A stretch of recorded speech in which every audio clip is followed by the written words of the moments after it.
What's up, everybody? It's your man PlyRock alongside Preach, and it's another episode 3 of Reboot Engage. Welcome in. Preach, how you doing, man? I'm doing wonderful. We're so woke up healthy. Oh, sorry. Continue. You woke up healthy? Yeah, I woke up healthy. Did you go to bed unhealthy? Like what? A little bit. Yeah. Yesterday was a rough day. I woke up today. Yeah. All right, good. That's always good when you wake up healthy. Last episode, we kind of got into the whole hot tub situation, sauna situation over on Twitch, and we covered a lot of ground, but there was still some stuff you wanted to talk about, man. Why don't you start it off, lead the way, and let me hear what you have to say. Yeah. Well, now we're getting into a little bit of the philosophical, okay? Because I'm talking more broad sense. But there is that concept of, and it's more. This is more for internal thoughts. I'm not saying like anything about anybody else, but each person should take this and kind of mull it over in their head a little. The idea that, a lot of people have the terms like, well, boy, you're doing that seems cheap, or that seems, and they're like, well, it pays, doesn't it? The term it pays, doesn't it? Now, I know we have a little bit, but not really. I don't think we actually vary as much as you think we might, because what I say, I just don't think people are honest when they say that, because you could be like, well, yeah, child trafficking pays. So does that justify doing it?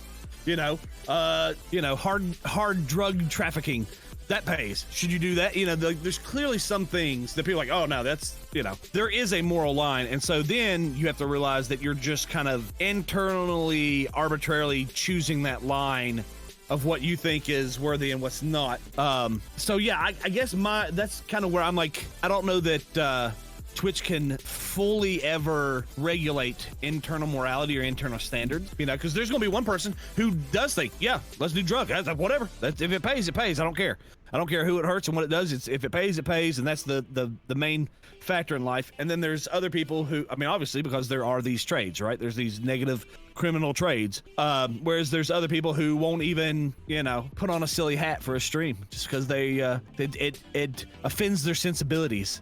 And so I think there is a big portion of, and we're talking about streaming. So streaming has a lot of spectrum there, right? Because streamers have this connection with the audience to a degree. And it varies. And this can maybe lead into a topic we'll talk about a little bit later, how I think the platforms even have a slightly different vibe on how their audiences expect the streamer to interact with the audience, what type of content's being created. But since it does require a little internal, what are you willing to do, what is and then of course what does society even decides moral is all over the place too, right? Like we live in America can't decide what we decide. You have half the party, or not half the party, half the planet thinking one thing is completely acceptable, and then you have like kind of a different culture thinking something else is acceptable, and they both clash pretty hard. So it's like, how do you put that into legal term? If you're Twitch or Facebook or any of these platforms, how do you put in internal philosophy almost? Like, and also we just all have to do this for our lives. We do it all the time. Like, what do we believe is viable? What do we believe is worth the sacrifice, if you will? Some people aren't willing to have, they'll work at McDonald's for their whole life if they don't have to show up for 45 hours a week instead of 40 or whatever. They'll work part-time for the rest, but some people they'll do whatever it takes, and they'll work 80. They'll be overworked. They won't stand up for themselves in order to make money. It's internal thing. So I was wondering how you think that situation should be handled on a corporate and then on an individual, since we're both streamers. What you as a streamer, like, where is your line? What how do you process that, and how do you decide what's going over the line for you? Well, the first thing I had said last week was when I went and I had made the argument, if they're making the money, they're making the money. I had said they're not doing anything illegal. So my thought was they had found a gray area in the terms of service. They weren't doing anything illegal per se, on the books. Nothing, no criminal activities. You know what I mean? Yeah. So to me, I'm more of the type that I don't like to get into for, like you had just said, everybody's their own person. And as much as I can, unless to me it's overtly evil or overtly immoral, which I guess my threshold might be pretty high for that, like in terms of, I like it to each his own approach on a lot of things. Just make sure that, because that's where creativity and thought process and ideas and solutions and debate and bettering humans come from is when people are 99% free to say the things that they express and feel. Society will always try to determine rules on what's the acceptable boundaries of speech or the acceptable boundaries of expression, but those acceptable boundaries to me need to be as wide as possible. And the speech that I always go out, or the creativity that I always go out of my way to try to protect, is the speech that I don't agree with or the content that I don't agree with. So there are lines to that. I think people walking around looking like they're from Germany in 1938, probably not a good idea. Society shouldn't accept the hammer and sickle.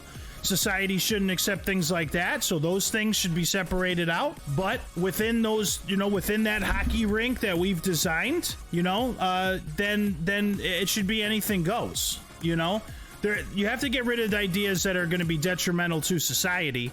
See, even that's because I mean, if we had that argument, then I think you would say one group would say some of the stuff they can say what they want, but objectively, if you look back at societies, that's what I'm getting at. If we all, not to get into politics per se, but if we all adopt communism, the country's over. So, I mean, it's never worked. It just doesn't work. Yes, so we have a historical precedent. Yeah, I don't care how I feel about communism. It doesn't work. People starve, people get murdered, people get killed on an insanely high threshold basis. And human beings are as such that they will consolidate power and pillage and steal from everybody below them. So, absolute power corrupts absolutely, I think was the old saying, that very few human beings can handle that level of power with morality and respect and compassion and love for the people below them. If you find a few that do, they don't live. We as humans don't live long enough to build an entire society off of. No, because that's what you saw with the monarchy, right? You might have a good king who generally tried to look out for the people, but then his son was a tyrant. Yeah, the tyrant, because he was spoiled and he was raised, and so it completely ruined everything. So that's why you have to have safeguards. Yeah, have safeguards. Like voting. So, you know what I mean? So if you bring that back to the corporate level, that's why I said I don't blame. That's not my type of content, but I know it is people's type of content. And I don't judge the people who like it, and I'm not really judging the people who are doing it. All right? So I don't really have an issue with that. I just want to make sure that they can express themselves and make money within the confine of the same rules that I'm playing in. So as long as everybody's treated fairly, the rules are the same, and there's some safeguards in place for maybe some parental controls, because as a parent, that's big to me, then knock yourself out. And if the advertisers in the audience don't like it, you're going to go out of business. Well, that's okay. And in 6 months, they're not going to be in hot tubs. It's going to be something else. So let me ask you a question about this, okay? Because you stream on Facebook, right? Mostly. Facebook has, mostly. I'm sorry. That's your main platform. And it used to be unequal with mine. And I think Twitch does this a little bit too, which is weird. They have where you can choose 18 plus, 21 plus, etc. for your channel, for your page, or whatever. And technically, no one under that age is supposed to be able to get in there if their system is working correctly. And yet they will still ban you, or they will ostracize you if, say, you are smoking or drinking or anything, not even telling other people to do it. If you're just yourself as a grown adult participating in something that you legally can do, it's not illegal. How do we, I don't know. I'm trying to figure out how to word this, but how does that get, rectified? Why do they even have those if they're holding 21 plus channels and stuff to the standards of a PG-13 channel? Why is that? Is that not kind of a contradictory, hypocritical over curation, over censorship on the part of the companies themselves? Yeah, it's a mixed signal. So if you want to, the movie industry and the video game industry themselves actually kind of figured this out a while ago, for the most part.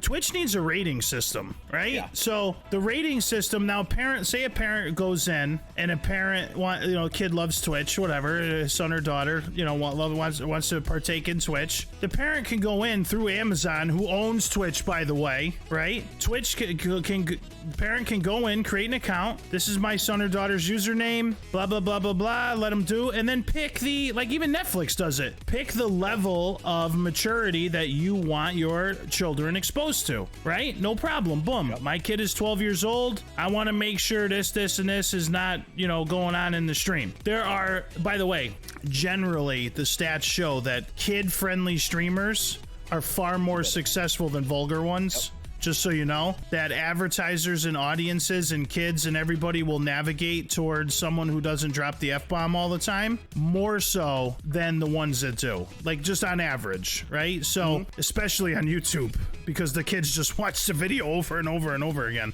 But with that being said, to each his own. So just put in a rating system almost. So if somebody wants to do a sauna hot tub stream, rate it as R-rated or whatever this system would be. They could even go off a video game, E for everyone, T for teen, M for mature, AO for adults only. And then they could define those 4 ratings, and Twitch could then say, we don't allow AO on our platform. So there are other platforms you can do AO stuff, but you can go no harder than an R. This is what an R is defined as, or an M is defined as. Rate your stream appropriately. If we find out your stream is not rated appropriately, you will be penalized. Otherwise, have fun. Tag it the right way and rate it the right way. And then the advertisers could pick, I want to advertise to teen. I want to advertise to mature. I want to advertise to all of them. I want to advertise to only E for everyone. It would negate a lot of these issues. A rating system. I agree. Look at that. We just solved it, Twitch. I know. Give us a call right now. Here we are. We're live. You know what? We'll even do this show on your platform and take you guys to the next level. We'll make Jeff Bezos jealous if you come over here. You know Jump what? on board now while you can. Call Brad Lee. Get him in here. We're the new entrepreneurs of the world, right? So, well, no, I agree with you. I'm super anti over curation. I am pro put the information out there and then let people choose. Of course, change the channel, bro. If you don't like it, exactly. Yeah, I am. I think you are too. Anti-cancel culture. I don't like you, so I don't want you to have a voice. I'm just, even people I don't agree with, and there's plenty of them. I still think they deserve their chant. I don't tune in for whatever reason. And so I don't know why that should be a more social, that's a societal value, right? It should be. But I'm wondering if that also is a sign of bigger things, but I won't get into that. I'm looking at I actually pulled up one of my graduate papers just in case I needed some of the stats from it. But it got me thinking down these lines of societally, we are starting to trickle down away from letting everyone have their perspective and us just say, well, I can just tune that out. We believe now more and more, and I'm wondering, and I'm going to bring this back, but now more and more we believe everybody should create all their content in a way in which if I chose, I could participate in and I would like and I would want. And I'm wondering if that's starting to trickle into streaming, where some of these companies like Twitch and Facebook and YouTube, etc., are fighting a uphill battle because you're never going to make everybody. It's impossible. There are 7-point-something billion people on the planet, and there are 7-point-something billion different perspectives. And there's going to be something, even if you agree with somebody on 99%, there's going to be that one thing that you really, really are passionate about that someone else is really going to disagree with. Mm-hmm. And you've got to have that ability to we agree to disagree. Needs to be a real thing. That needs to be a part of just okay, you do you, I do me. Well, high five in the middle where we come together, and then I think that's kind of where Twitch and some of these other places are starting to find it hard to legally quantify constantly bouncing in all these different perspectives, because this person, this person's mad, then they caught saying something that somebody else is mad about, and it's impossible to always just create a rule to make everybody agree. It's not possible. The most successful people I found on the planet are the people who don't generally give an F what other people think and do them the best they do themselves. So there are a lot of business leaders that I look up to, that I study. I study how they have become successful, and generally all of them have said from the jump, constructive criticism is one thing. That's important. Constructive criticism. Constructive. But anybody who's just shitting on you to shit on you, anybody who's just nagging you to nag you, anybody who's just disbelieving in you to disbelieve in you, it's a waste of your time and energy. Get them out of the way. Because when you say you're going to do something and you put all your effort into it to do it, you're gonna do it, and that's it. And so it doesn't, like, I don't even pay attention to. I get a lot of riffraff here or there about, oh, you do this, or I still get people in the real world, hey, streamer, like, whatever. Cool story, bro. Like, what do you do? You know what I mean? You look fucking happy over mortgage, fixing your gutters right now, right? Like, what are you doing? Like, big, you know what I mean? So all that stuff's irrelevant to me. The people who said, the people who told me 5 years ago, you never make $1 doing this. Okay, good. Yeah, I'm way past that first dollar, but thank you. So you just keep going. Right. You just keep going, and you get there. You get there. You know what I mean? I believe in myself. I believe in Reboot Engage. I believe in you. I believe in our community, the PlyRockNation.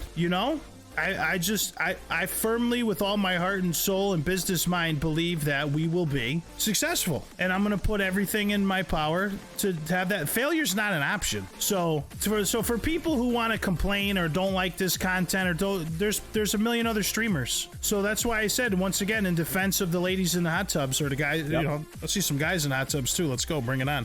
But they're doing what they do, and just make sure that there is some semblance of control, that it doesn't get into the XXX rated kind of stuff. We don't, none of that on that. I mean, unless that's the business model Twitch wants, but that's not, they're not going down that road. And so just make sure that there is some control, and there's choice and information for parents who are doing their best to monitor their children, and then have the advertisers pick where they want to go, and put in that rating system that we've already said about 10 times. Rating system. You're done. I wish we had a rating system on our streams, and we're not in hot tubs. I agree. It would be unbelievable. The games have the rating. Why can't we have the rating? So why can't, instead of it just being 18 plus, that's very undefined. 18 plus or under. Well, what if I say the word shit one time? That's 18 plus? Like, watch any movie from the 80s. They're dropping F-bombs. They're all rated PG. So yeah, I can only say the word shit one time. Like, define it. Defined as everybody is. You're not using any, gray area language. Here's the language that would be considered PG. Here's the language and added, stuff that would be topics of conversation that would be considered PG-13. Here's the mature 17 plus. Here's the adult. If they did it that way, they would avoid 99% all this bullshit that they go through. It's hurting their business brand. They might not think it is now, but a lot of these companies' decisions they're making now, especially on top of, if you double, not with streaming, because actually the pandemic grew audiences for streaming because people were stuck inside and everything. But if you're looking at other businesses that are making stupid decisions now, and then put that on top of like sports organizations, right? So they're making a lot of dumb decisions now.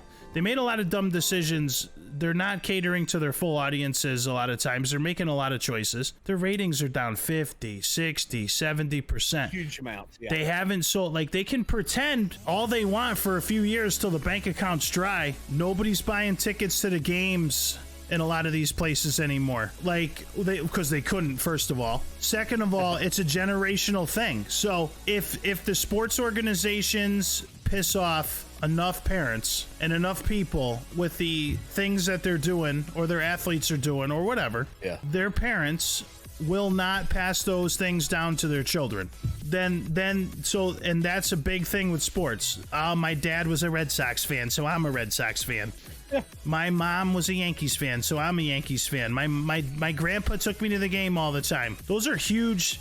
Sports survives off of generational stuff. My papa played football, I'm gonna play football. Like, it's all, but that's why I'm such a big UT Vol fan. It's because my mother played for him and was like a Hall of Famer and an All-American for him, and then that just went down the like military. There's a lot of things I'm not a big fan of a lot of professional stuff, because as a family we were always UT fans, so it's kind of like we cheered for whoever the UT guys went to. But it came from that, because we had that generational connection. And you remember when you're 5, 6, there's very few memories you have from that age, but some of those are me sitting on the couch watching a UT football game with my dad you know, and even though it's small, it's like that's one of those things. Just it's ingrained in you. You know, it's an emotional connection, and I agree with you. Like as the parents pull back, they're going to find out a lot of those younger generations, even if they live in that area, they're going to be cheering for somebody else. You know, or they won't be cheering at all. They won't be interested in sports. Yeah, they'll go. Yeah, esports is on its way up, man. So, but they won't be interested in baseball, football, basketball. Yeah. Those things will, and then nothing's going to change until that first athlete that should get the $100 million contract ain't going to get the $100 million contract because there ain't going to be money there to pay him. Yeah. And then all of a sudden, you know, advertisers are starting to pull out of the big games, you know? So I think the other day I saw an article that said NBA ratings were down 50+% and the lowest they'd been in 50. It was so astronomically low that they were starting to compete almost like playoff games were competing with, not to knock WWE because I used to love it, but they were starting to compete with like pro wrestling. You start getting that low, bro. Last time I checked, WCW Monday Nitro got canceled when it was that low. So you better start bringing things back up, or advertisers don't have to cause a fuss. They just won't renew the contract. Yeah. Or you get paid so little because usually advertising, like how much you get for that ad is based off of how many people are watching. So if, you know, not many people are watching, you're not getting that money, and those coffers start to shrink. If the coffers shrink, the athletes don't make as much, and the owners, being owners, as any business owner would, is going to cut costs. They're going to do what they can to survive. So if that means moving to a smaller stadium, dropping ticket prices, dropping player salaries, not renewing for big contracts, reworking TV deals, whatever it is, they will, to survive, they'll penny pinch, man. So when the coffers are good, the coffers are good. When the coffers are empty, the owners are still going to be drinking their champagne. They're owners. They've earned it. They bought it. So they're not going to stop flying on their private jet. The people below them will stop flying on their private jets. You know, so when there's more to share, they'll share. When there's less to share, they'll keep what before they lose their portion. In other words, other people lose their portion first. Absolutely. That's how it works. And that's how it should be. They're the owner. They take the largest risk. You know, they put their money out there first. Sure. And they could have lost it all. I mean, technically that's... And I'm nowhere near... When I was younger, I was a huge defender of business and corporations. And one of the things I've changed in my life growing up is... I see why people despise corporations. They fundamentally, a lot of them, I'm not just like, oh, that's a business, it should do whatever it wants kind of guy like I used to be when I was younger. When I was younger, I was like, well, you know, if you don't like it, go to a different business. Well, some of these businesses can be detrimental to society too, so you have to be careful to give them too much power. So it's a gray area now more than it used to be. I believe in the principles of businesses being able to do what they want. Yeah, but businesses but they have to be, that's why we have like anti-monopoly or antitrust laws, because they recognized if a company took over and was so large they could just crush and kill any smaller companies, even if they were offering better services, better for the consumer, better for the country, then, you know, you had to have some sort of balance. And so I agree that like there has to be a balance to it. It's not a black or white issue. It's not black or white. It's not all big business is evil, because there's some things that we have that could only occur because there's huge ass businesses that can dump billions of dollars into research that like literally it would have been impossible to achieve some of these items and technologies and stuff without it. But in the same sense, they also need to be held accountable, and you don't want them to get too big to where they're, you know, their own source of morality, basically. And physics. Some of it's physics. So the water company, the power company, even the cable company at this point right now kind of has to be a monopoly that you have to control and kind of figure out what's fair. Just because you can't deliver power, the physics of it needs to be one. Because, all right, so in Connecticut, we used to have a monopoly power system where it was a company called Connecticut Light and Power, CL&P, was the whole company from production to your house, right? They own the lines, they own the production, and they would charge you and you got the bill, and then the government would kind of oversee them, like, and they would want to raise the rate. They'd have to go defend it. Why am I raising the rate? Blah, blah, blah. No, you can't do that right now. Yada, yada, yada, right? Well, like 10 years ago, they deregulated that and they split it up.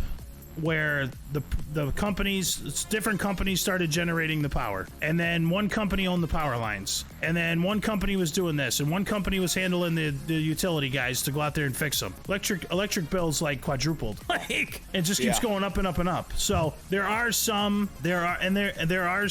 particular areas where monopolies do make sense, just in terms of the physics of it. Can't deliver electricity. You can have 19 different middlemen delivering electricity to you. Well, the problem is, it's almost like it's like now there's multiple monopolies. It's not, so in other words, one company owns all the power lines, whereas it might have worked out if there were 3 companies bidding over the power lines, and they were somehow competing, and they had to adjust costs to compete. But when you have, this company can say, well, we're just going to charge $1 million to fix a power line, and what are you going to do with it? Then the other company has to say, well, we have to have the power line fixed, so we have to charge that, and then we have to raise that charge over to you. Similar is cable companies in my area. We have 2, but you, depending on the side of the city, you get one or the other. And so there's no real option for, if you want like super high speed cable, like, 500 megs to 1 gig, you have one option, and the pricing is there, but they're somewhat held themselves in check. But it's like, if there were 2 or 3 in this area and you could choose between them, there's usually a much lower price rate. So it's weird. I don't know. Economics is tough, man. Economics are tough. Because I agree with you, but I also think like when what you're describing, they didn't actually fully open it up to a free market. And multiple companies, they can't. That's what I mean. Split the monopoly. Yeah.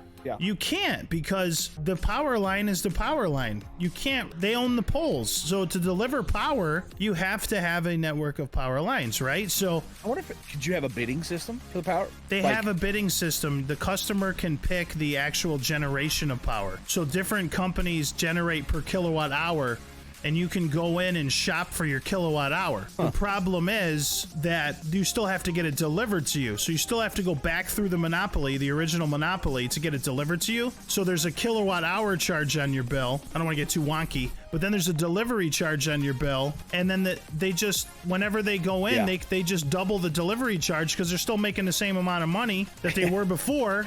Well, that's what I was wondering if there's a bidding on on the actual physical stuff. Like they could have a biannual bid on the power line. Companies could bid. So in other words, if a company, or maybe a vote, I wonder if you could set that up to a vote. I don't know. Could have different. Anyway, I was just thinking. Yeah, we're getting.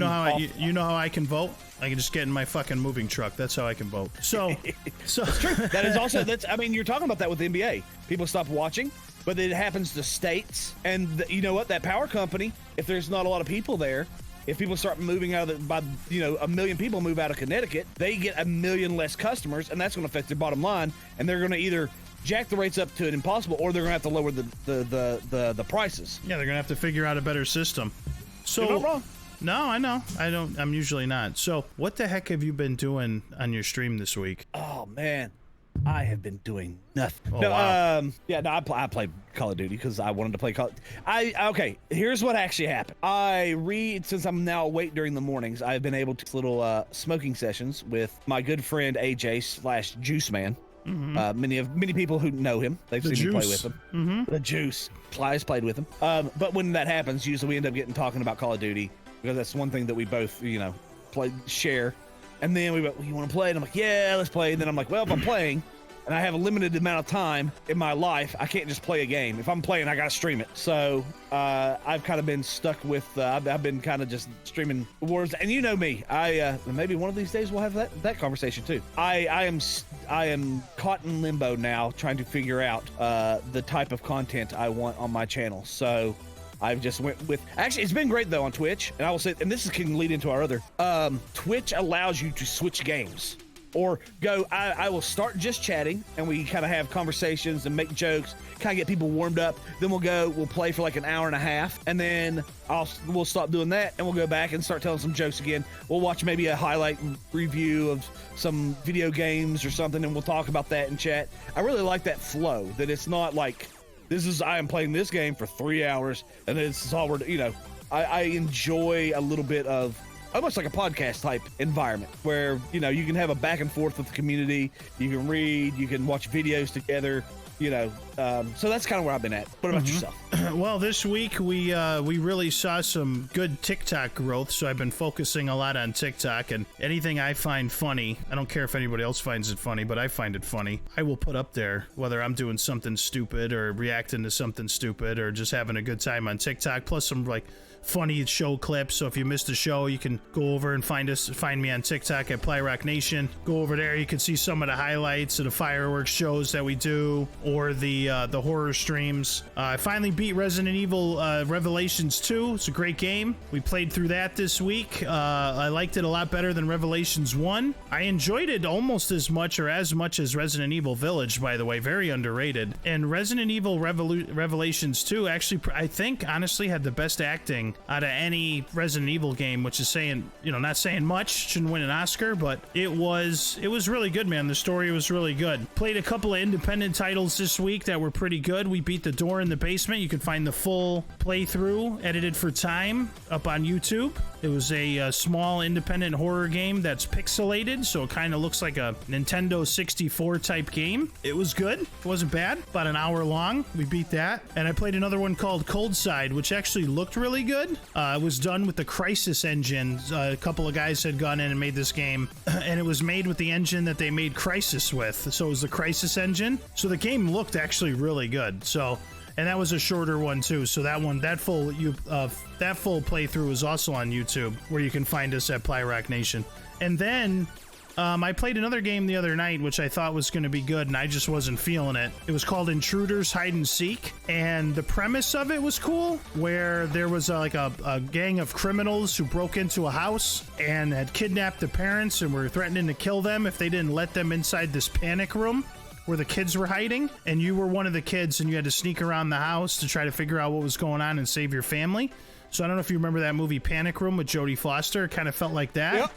And so I played that for about a half hour, but I wasn't feeling it. So it looked good. I mean, the trailer was good. It just was a little too wonky for me. I mean, other people I'm sure would. I'm not a stealth guy, so there was way too. I mean, I guess I guess I should have known, because the game was called Hide and Seek. But after about a half hour of getting caught constantly, because I was just getting seen no matter what I did, I was kind of like, eh. And then we went off and we beat Resident Evil Revelations 2. But got some big stuff coming up this week, man. We got some new episodes of Reboot Engage coming out this week that we've been working on. This one and another one. I just scheduled 4 more TikToks that I woke up this morning, so I've been scheduling those out, editing videos and putting those up there, and working on that. And we gained almost 50 new followers on TikTok this week, and that's just from me starting to play around with it. So I'm really excited to see what kind of community we can build over there. And then we're over 200 subs on YouTube already. We gained because of Reboot Engage being one of the #1 viewed videos on the channel, amongst some other ones we've done with the fireworks and stuff. We're almost at 250 subs now on YouTube, which, considering last week or 2 weeks ago we were fighting to get to 100. Now we're at 250. Means that's moving in the right direction. So, and if it continues to move in that direction, as I move myself off of Streamlabs and move the entire show on the Stream Elements with the OBS, I will be signing up and going into Restream.io and starting to restream on all 3 of those platforms, because now the subs on YouTube are starting to pick up where it'd be worth it to get some additional people in there. So that's going to be coming soon. So I've had a lot of technical issues, as you know. Maybe the audience doesn't know, with Streamlabs, unfortunately. I don't know what they did on their latest update, but it won't tag games for me right. There's just a whole bunch of things going on. So I know it works great for some people. This is not a knock on the actual company. I just I like regular OBS, man. I like the vanilla OBS. It's a lot easier on your computer to me, and I'm just gonna set it up with Stream Elements. Has a wonderful system that comes right into OBS itself and puts your combined chat on one side and your alerts and everything on the other side. So we're gonna be heading in that direction, man. So that's what we got going on this week. Plus, still taking my streamer classes on Thursday night, networking with those wonderful people over there with AWOL, and who is formerly of the Digital Drop podcast. He doesn't do that podcast anymore, but now he's on Amazon. He's all in on Amazon streaming with products. He's doing very well. But I head over there on Thursday night nights, take notes, tell those guys how I'm doing. Those people give me feedback, and we give each other ideas and learning how to be the best entertainer I can for everybody as we work towards making this an empire. Because that's the fucking goal, to make this the absolute best. All right, let me ask you this. What do you notice? Like, what pros and cons do you think, since you're talking about restreaming to a bunch of different platforms, what ones do you like the most? Or you may not like, you may like different aspects of different ones. But what are the differences you notice? What are the pros, the cons? And even, I would even say, like, personally, I find that the audience is different depending on the platform to a degree. I mean, it's still streaming, but there is a little bit of a different expectation on the audience part as to how they engage the content. Do you notice that, and what do you think about that? Since you're the big streamer. I'm not the big streamer, so I'm the big fish. Let's go. No, so well, it's all mentality, man. It's all mentality. You just gotta go get it. Just gotta grab it. You never remember the famous saying: you don't chase your dreams, you build them, right? So, so I guess we just take them one at a time. So Facebook, right? What I've noticed about Facebook communities as opposed to Twitch communities, and I haven't really, I don't think I've built up. Take this with a grain of salt. This is just my opinion right now, because I don't think the Twitch community is big enough yet for me to comparably compare, and I haven't been on Twitch again long enough to comparably compare, but my overall initial feelings on it, the Facebook community is more personal. I think it has to do with their being their real names in the chat generally. I mean, we have a few who have 1,900 personalities from 7,000 countries, Denmark, Germany, but other than that, most people in there are real people with real names, with real... So I think there's more of a personal connection in the chat with them than there is on Twitch. There's obviously not a big, I wish there was, but there's not a big, there's no emotes on Facebook. So Facebook doesn't, they don't communicate that way. On Facebook, they would say things like, you know, hey, I made this, hey, Ply, I made this for dinner. Or, you know, I played this game yesterday, Ply, and I really liked it. What do you think of it? And it's just different on Facebook. It's just more of a personal connection, which might be why I thrive better there, because I'm better at personal connections. Sometimes, like, I like the personal connection with lots of people. So now on the other side of that, Twitch is more, to me, they know you're playing a game, they want to talk about the game, it's more game focused, it's more sarcastic sometimes, it's a little bit more of a Wild West to me, and they talk in emojis and emotes, so a little more. So poggers and that kind of stuff. Yeah, they also, you know, on Facebook, they're more apt to give stars, which is the equivalent of bits on Twitch. It seems to me on Twitch, they're more apt to sub to your channel. That's how they, yeah. I tell people to also, I mean, I know we're moving from Streamlabs, but Stream Elements will do the same thing. You can tell them to go to your personal page and, like, do a donation, and it'll also pop up the little thing. And then usually why I tell people to do that is I'm like, hey, if you spend $10, I get $10. You don't spend $10 and then Facebook gets $250 or Twitch gets $4. You know, it's like, you know, sometimes I'm like, hey, that's if you're really wanting to communicate to me and say, hey, I support what you're doing and I want you to get the benefit of that. That's one. I know it's an extra step, and you always want to take out extra steps, but I do actually like to try to encourage people. I'm like, hey, I understand. 100 bits is basically $2 on, so you're getting half of what you pay for on Twitch. I get that. So go to, because I mean, I know that's what a lot of the other bigger Twitch streamers do, is they get people to donate on their page, and then it pops up, and then they, like, read the comment or whatever. But there is some, like, value to that, in that you know, the subs are great because it does give you other benefits, and it's residual. Yeah, it's residual. It's a better flow on that side. But there's also just the idea that, you know, if you're wanting to give, like, a one-time boost, like, hey, I'm making a big noise, you know, sometimes that does, you know, it's nice. It's nice for the streamer because, and it's usually pretty immediate too, because the donation goes straight into whatever we've got set up. But no, I agree. I think it's, I would almost say Twitch is more almost like content based. Like, it's more like you're watching a TV show that you can sometimes interact with the people who are acting in the TV show, whereas Facebook is more like you're sitting down and you're having a conversation with this. That's the expectation. That's the feel of what you get back from the community, is they expect you to be there to chat with them, whereas Twitch is a little more like they're watching the content and then they hope, or they're waiting for you to kind of communicate back type of thing. It has more personal. Yeah, I think it's because of the usernames. Just the way the thing's built. Yeah. You No, can you're hide right. behind a username on Twitch. I don't know generally who half the people are on Twitch. They say, oh, I'm over here now from Facebook. Right. And I'm like, oh, that's cool, user 1276452. It's so nice to see you again. Like, I don't know who you are. Yeah. You got to tell me, you know? So, and then YouTube, I haven't played around with enough to really comment on it. My initial thought on YouTube when I first started was, this is a pain in the ass. So, but that it is could more change. difficult. Yeah. With Restream.io, when I start using that product, hopefully it's automated and I can just have all the chats together, you know? But for now, I don't want to be setting up 3 things every time we go live, you know what I mean? So Yeah. I don't think it's worth it. But so I do wonder, like, about the way they, because I know Facebook does have, like, what they call them stickers, but you have to be like a fairly large streamer to get those.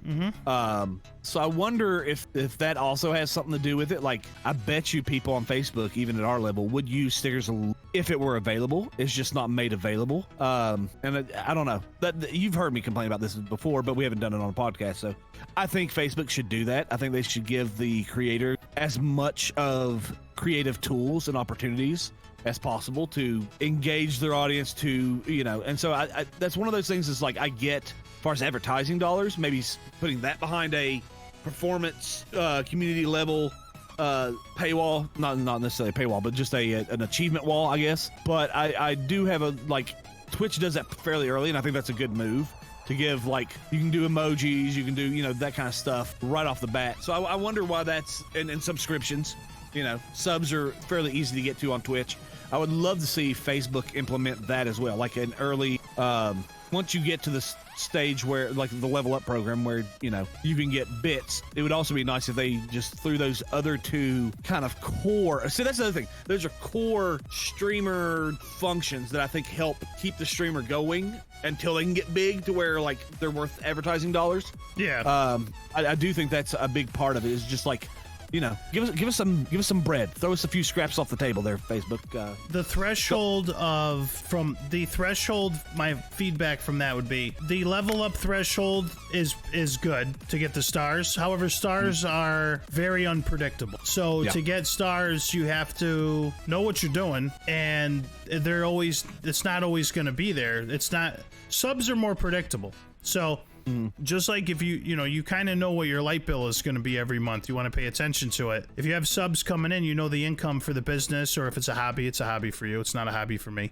It's, you know, but if it's a you got to know that income coming in, and subs are reliable income, whereas stars are like, well, no. So you got to play out the plan. And you are correct that threshold between level up and partnership, there's got to be something in between. There's too big of a delta. Yeah. And even if there's a couple of steps in between the partner, maybe level up and then have, like, something in the middle that is like, you know, maybe that's where you get your sub button, just one step above level up. So, and then it also create a sense 1,000 of followers or something like that instead of 100. Once you get to 1,000 followers, you can get that. I mean, they have different different number. They can do whatever. Yeah. Have different unlocks.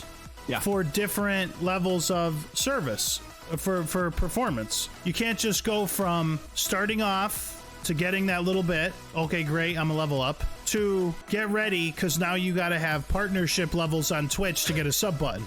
Right. Because in order to have a sub button, for those people who were not grandfathered in with a sub button, by the way, let me be clear, because some people on Facebook have a sub button because they came over from Mixer with a partnership that was different requirements, or they were picked for a random sub button as they were testing things too. I was picked for different pilot programs than the sub button, but let's say they were picked, so those people have their sub button already, even though they haven't even anywhere near close to what Facebook requires. So a few months ago, Facebook laid down, which was good that they laid it down.